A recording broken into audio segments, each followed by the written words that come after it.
பல்வேறு ஹாஃபில்களை உருவாக்கி இருக்கின்றார்கள், ஆலிம்களை உருவாக்கி இருக்கின்றார்கள். அல்லாஹ் அவருடைய திருக்கரத்தால் இந்த மதரசா திறந்து வைக்கப்பட்டிருக்கின்றது. அது அவர்களுடைய திருக்கரத்தால் இங்கே ஹாஃபில்களை பல ஹாஃபில்கள் அல்லாஹ் உருவாக்குவானாக.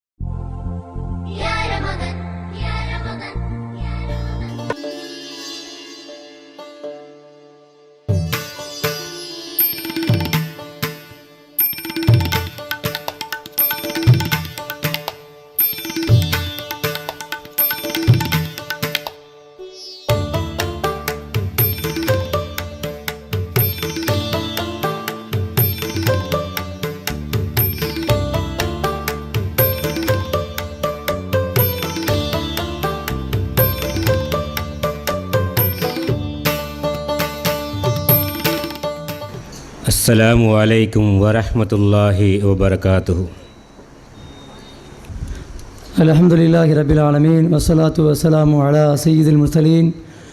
அளவற்ற அருளாளனும் நிகரே இல்லா அன்புடையவனுமாகிய எல்லாம் அல்ல அல்லாஹுவை போற்றி புகழ்ந்தவனாக இங்கே வருகை புரிந்திருக்கிற இனி வர இருக்கின்ற எல்லோர் மீதும் ஏக இறைவனின் வற்றாத கருணை என்றென்றும் நின்று நிலவட்டுமாகுக என்கிற பிரார்த்தனையோடு பட்டம் பெறக்கூடியவர்கள், ஆலிமாசனதை பெறக்கூடியவர்கள் 10 மாணவிகள், முபல்லிகாசனதை பெறக்கூடியவர்கள் 2 மாணவிகள், நாசிஹா சனதை பெறக்கூடியவர்கள் 11 மாணவிகள். அறிவை பெறுவது ஒவ்வொரு முஸ்லிமான ஆண் பெண் மீதும் கடமை என்று நபிகள் நாயகம் ஸல்லல்லாஹு அலைஹி வஸல்லம் சொல்லியிருக்கிறார்கள். அந்த அடிப்படையில் மிக சிறப்பாக மார்க்க கல்வியை கற்றுக் கொடுக்கும் இடமாக இந்த மദ്രസா திகழ்வது பாராட்டுக்குரியது. தர்மங்களில் சிறந்தது என்னவென்றால், ஒரு முஸ்லீம் தானும் கல்வி கற்று பிறகு அதை நமது சகோதர முஸ்லீம்களுக்கும் கற்றுக் கொடுப்பதே ஆகும். ஆபிர் ஹஸரத் அவர்கள் ஓதுகிற காலத்திலேயே கொஞ்சம் சுறுசுறுப்பானவர்கள். தன் மனதிலே ஏற்படுகிற சில விஷயங்கள் அது சரியாக இருக்குமானால், மார்க்கம் அதை ஏற்றுக்கொண்டிருக்குமானால், எதை பற்றியும் யோசிக்காமல் அந்த காரியத்தை செய்வதற்கு துணிச்சலாக இருப்பவர்கள். 15 ஆண்டுகளாகிவிட்டது இந்த நிறுவனத்தை தொடங்கி என்று சொன்னார்கள். உண்மையிலேயே பெயர் பொருத்தம் பெற்றோர்கள் வைக்கிற போது பொருத்தமாக இருந்துவிட்டால் நம்முடைய வாழ்க்கையும் சிறப்பாக இருக்கும். அவர்களுக்கான பற்றாக்குறை, ஆலிம்களுக்கான உஸ்தாதுகளுக்கான பற்றாக்குறை என்பதை தாண்டி ஆலிம்களுக்கான பற்றாக்குறை என்பது இன்றைக்கு மதரசாக்களில் அதிகரித்து கொண்டிருக்கிறது.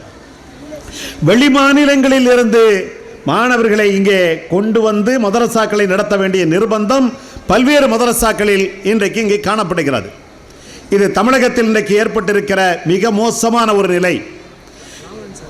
இதற்கு காரணம் ஒருவேளை இன்றைக்கு சமூகத்தில் ஏற்பட்டிருக்கிற ஒரு முன்னேற்றம், அது விஞ்ஞான முன்னேற்றம், கல்வியினுடைய முன்னேற்றம். இது காரணமா என்றால், இதைவிட கல்வியில் மிகவும் முன்னேறி இருக்கிற கேரளாவை போன்ற மாநிலங்களில் இத்தகைய இழிநிலை இல்லை, இத்தகைய மோசமான நிலை இல்லை. மதரசாக்கள் மாணவர்களால் நிறைந்து போயிருக்கிறது. அந்த நிர்வாகிகள் அனைவர்களும் வந்திருக்கின்றார்கள். ரொம்ப மகிழ்ச்சி. இந்த இஸ்லாமிய சோஷியல் டெவலப்மெண்ட் ஃபவுண்டேஷன் ட்ரஸ்ட் மூலமாக நடைபெற்று கொண்டிருக்கும்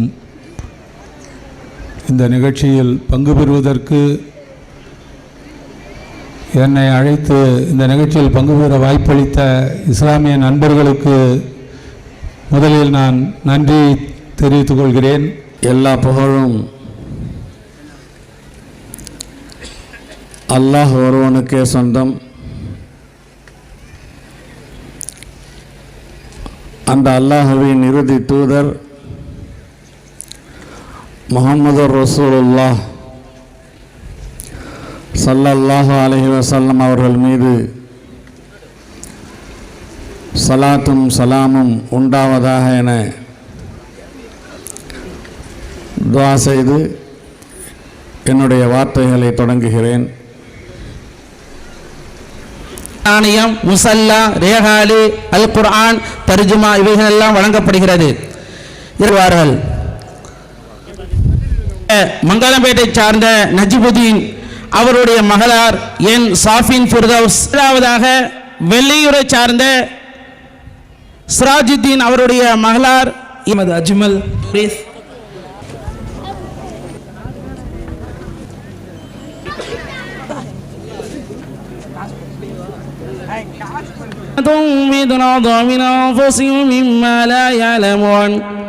நண்பர்கள் அனைவர்களுக்கும் எங்களுடைய இஸ்லாமிய சோசியல் டெவலப்மெண்ட் ஃபவுண்டேஷன் சார்பாகவும் நிர்வாகத்தின் சார்பாகவும் அறக்கட்டளையின் சார்பாகவும் அதே போன்று ஆயிஷா ரலியல்லாஹு அன்ஹா மகளிர் ஷரியத்துக்குள் சார்பாகவும் மன்ஃபூர் ஃபுர்கான் ஹிப்ல் மர்தஸ் சார்பாகவும் மனமார்ந்த நன்றியை தெரிவித்துக்